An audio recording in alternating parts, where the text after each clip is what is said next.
আমাকে এসব তো ভূগোল বোঝায় তো লাভ নাই, আমি সবকিছু পড়াশোনা করে তারপরে আসছি এই জায়গায়।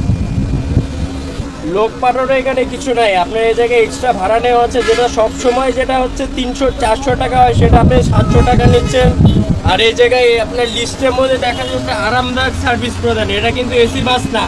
প্রথমত এটা এসি বাস না, এটা হচ্ছে আপনার স্লিপার কোচও না, বুঝতে পেরেছেন? এসি বাসে তো 1200 টাকা। এখন আর আমার কোনো কাউন্টার থেকে আনার সময় নাই। আপনাদের যেটা টুইস্টিং করে ফেলছেন, আরামদায়ক সার্ভিসের অনুযায়ী আপনাদের 800 সামথিং আছে, বাট এটা হচ্ছে এসির ক্ষেত্রে।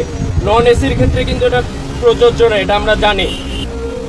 অযথা আমাকে একটা কথা বোঝাবেন না, এই জায়গায় আরামদায়ক সার্ভিস ডিরেক্ট লেখা আছে। আর আপনারা অন্য সময় যদি 800 টাকা করে পারমিশন হয়, তখন আপনি হচ্ছে করে নেবেন না, মানে আপনি তখন 400 টাকা করে নিচ্ছেন। এটা আমাকে কি বুঝাচ্ছেন ভাই? আমাকে এসব ভূগোল বুঝায়েন না। যাত্রীদের কাছ থেকে এক্সট্রা ভাড়া নিয়েছেন ঈদ উপলক্ষে, আবার এটা নিয়ে করতেছেন, র্যাগিং করতেছেন। আবার ভাড়া কত নিচ্ছে? 700 টাকা, এমনি 400 টাকা, 350 টাকা, 300 টাকায় নেয় লোকাল বাসে এগুলো। আমি বনাটে বসে আছি, তাও আমার থেকে 700 নিয়েছে। ভাড়া 700 টাকা নিছে।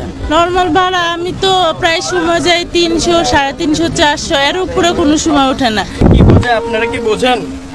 যেটা হচ্ছে এসি, স্লিপার কোচ, এগুলোকে বোঝানো হয়।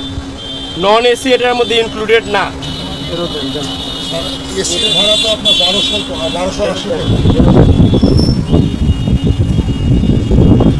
বলেছি আপনাকে। হ্যালো, হ্যাঁ স্যার বললো যে সব যাত্রীকে ফেরত দিয়ে দিতে ভাড়া, সব যাত্রীকে টাকা ফেরত দিতে হচ্ছে। লাক্সারি সার্ভিস নন এসির ক্ষেত্রে প্রযোজ্য না। এখানে লাক্সারি সার্ভিস ডিরেক্ট লেখা আছে। না না না, আমি তো চেক করলাম তো, লাক্সারি সার্ভিস তো লেখাই আছে রে ভাই। এখানে আবার তো নতুন করে চেক করার কিছু নাই। বলছি আপনি একটু মেহরবানি করে চেক করেন, না আপনি করেন, জানেন এই জিনিসটা। আমি কিন্তু অন্যায়ের পথে আমি কিন্তু নাই। আমি এখন আপনাকে সামনে বলছি, আপনাকে দিলে তো আমার যদি অন্যায় করতাম তাহলে আমি ভয় পাই, আমি পালাতাম। নন এসি কি লাক্সারি ভেহিকলের মধ্যে পড়ে? এটা আমাকে বলেন, আপনি আগে বুঝান। বলেন আপনি বলেন, আপনাকে কিন্তু বলার জন্যই বলছি। নন এসি কি লাক্সারি সার্ভিসের মধ্যে? না না, আপনাকে আমি প্রশ্ন করেছি যে লাক্সারি সার্ভিসটা কি হচ্ছে আপনার ইসের মধ্যে পড়ে? আমাদের ওখানে আপনাদের সেনাবাহিনী সব সব হলে টিকিট বিক্রি করতে সব তো ইয়ে করছে ভাই। টিকিট ওখান থেকে বিক্রি করেছে, সেটা তো আমার প্রয়োজন নাই। আপনি জানেন আপনাদের যে যে কোশ্চেনটা করেছি সেটা কাইন্ডলি আনসার দেন, যে আরামদায়ক সার্ভিসের মধ্যে কি পড়ে, মানে আপনার হচ্ছে মানে নন এসি বাস কি আরামদায়ক সার্ভিস, মানে হচ্ছে যে লাক্সারি সার্ভিস যেটাকে লাক্সারির মধ্যে পড়ে? আপনি এটা বলতে যাচ্ছেন নন এসি লাক্সারি সার্ভিসের মধ্যে পড়ে, তাহলে লাক্সারি সার্ভিস না করুন। লাক্সারি সার্ভিসের জন্য বিআরটি যে আলাদা একটা নিয়ম আছে, যে লাক্সারি সার্ভিসের জন্য একটা আর লাক্সারি সার্ভিস না হলে একটা। জানেন, তদন্ত করেন তাহলে বুঝতে পারবেন স্যার। আমি আপনাকে আমি সাথে করে নিয়ে যাব। এই বাসটা 45 সিটের একটা বাস। এই উনি যে নীতিমালা নিয়ে এসেছেন, এটা অনুযায়ী 40 আসন বিশিষ্ট যে লাক্সারি বাস আছে সেগুলোর ক্ষেত্রে এই ভাড়া প্রযোজ্য। উনি প্রপার ডকুমেন্ট এখানে প্রডিউস করতে পারেন নাই।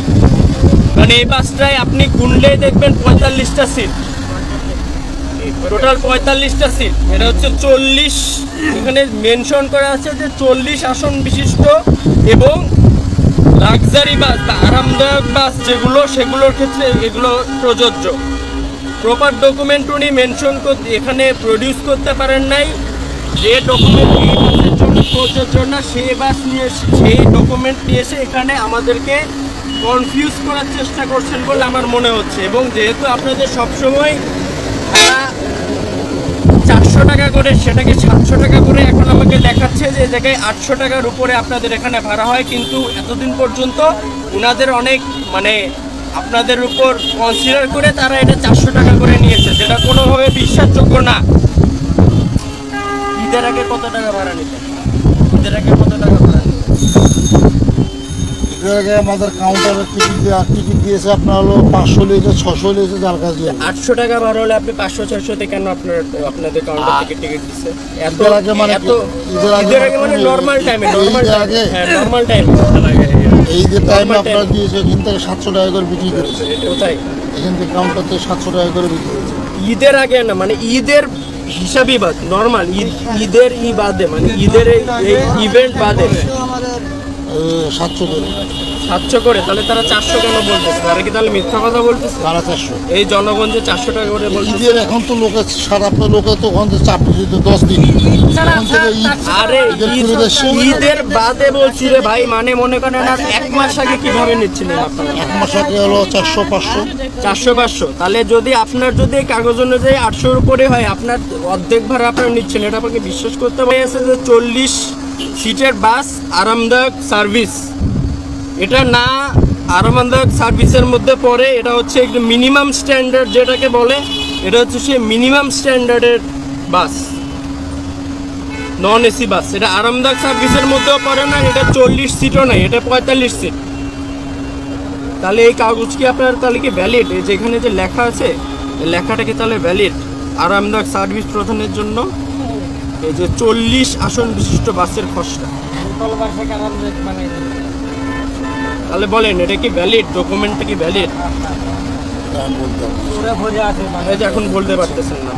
আমি তো আইন কানুন জানি না আপনাদের।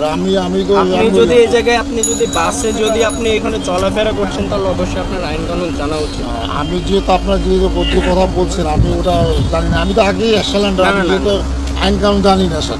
তাদের ব্যাপার, ঈদ উপলক্ষে কি সবই এক না? সব এক না, সব এক না। তারা ওখানে কি করছে আমি দেখেছি, আপনার কথা আমি বিশ্বাস কেন করব? 100 টাকা করেও যখন নেন তখনও তো এই ডকুমেন্টই তাহলে আপনার ভ্যালিড হওয়ার কথা। তাহলে সেই ডকুমেন্ট অনুযায়ী আপনার ভাড়া হচ্ছে 884 বা প্রায় 900 টাকার মতো। আপনি কেন 400 টাকায় নিয়ে আসবেন? আপনার এত তো কেউ তো মানে আপনাদের উপর এরকম কোনো দয়া করতে বলে নাই, তার মানে অবশ্যই এখানে কোনো একটা কারসাজি আছে। এই ডকুমেন্টটা তাহলে এটার জন্য ভ্যালিড না, নাহলে কেন আপনি 400 টাকায় নিয়ে আসবেন 900 টাকার ভাড়ায়? তাহলে এটা আপনার জন্য ভ্যালিড না, এটা হয়তো এসি বাসের জন্য ভ্যালিড। লাক্সারি 40 সিট, দুইটার একটাও কিন্তু এই জায়গায় মেলে না। আপনি যে নিয়ে আসছেন শুরুতে লেখা আছে লাক্সারি এবং 40 সিট, দুইটার একটাও কিন্তু এই বাসের সাথে যায় না। স্যার এখন আপনি যেটা বলবেন এখন আমার বলা না, আমি তো নিজে থেকে কোনো কিছু বলতেছি না। আপনি ডকুমেন্ট নিয়ে এসেছেন, আমি ডকুমেন্ট অনুযায়ী বলছি। আমি ডকুমেন্টের উপরে বলতেছি, শোনেন, আমি ডকুমেন্টের উপরেই বলতেছি। ডকুমেন্ট আপনি নিয়ে আসছেন সাপোর্টিং ডকুমেন্ট হিসেবে, সাপোর্টিং ডকুমেন্টে লেখা আছে। ওখানে আপনার ওখান থেকে ছাড়া দিল, চেক করলো, ওইখান থেকে কি চেক করে কি আছে এটা আমার দেখার বিষয় নেই। আপনি আমার এওয়ারের মধ্যে ঢুকেছেন, ঢোকার পরে আপনার এই ভাড়া নেওয়ার ব্যাপারে আমার আইনের বাইরে গিয়েছেন, এটা আমরা পরিলক্ষিত করেছি। এজন্য আমরা আপনাকে এই ভাড়া ফেরত দেওয়ার জন্য বলেছি। ধরুন আপনার ডকুমেন্ট ফেরত দেন তো পারবেন না।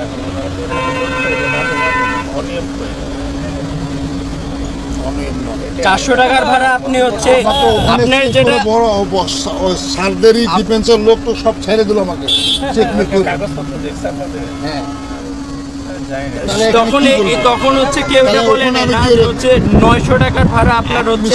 আমি এখানে দাঁড়িয়ে আছি, আপনি আমি যদি অন্যায় বলে থাকি বা এটা থেকে আপনি শাস্তি মেনে আপনি 900 টাকার ভাড়া, আপনি 900 টাকার ভাড়া কেন তাহলে আপনি এখানে 800 টাকা করে নিচ্ছেন, 700 টাকা করে নিচ্ছেন, এটা আমাকে বলেন।